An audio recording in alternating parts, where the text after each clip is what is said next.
अस्सलामुअलैकुम दोस्तों, welcome to the Hina touch by Arisha. I hope you are doing well.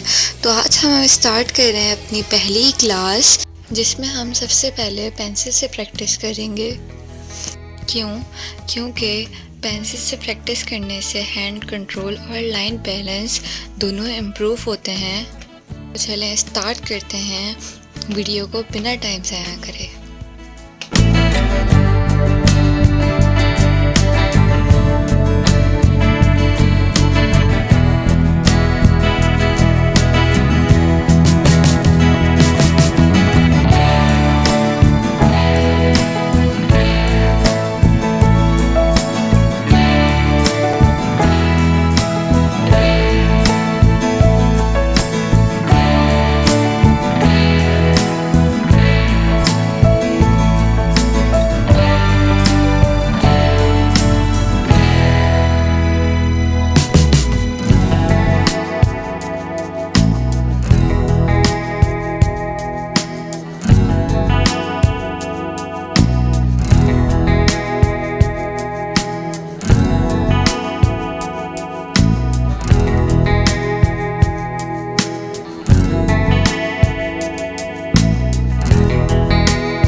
इस video में पेंसिल से बेसिक लाइंस और शेप्स डिज़ाइन प्रैक्टिस करना सीखा और आपका होमवर्क ये है कि आप यही डिज़ाइंस एक पेज पे 2 बार ट्राई करें और नेक्स्ट क्लास में हम पेंसिल से फ्लावर डिज़ाइन बनाना सीखेंगे। अगर वीडियो आपको पसंद आई है तो लाइक करें, कमेंट करें, शेयर करें, बेल आइकन को प्रेस करना ना भूलिएगा ताकि हर आने वाली वीडियो आप तक बआसानी आ सके। अल्लाह हाफ़िज़।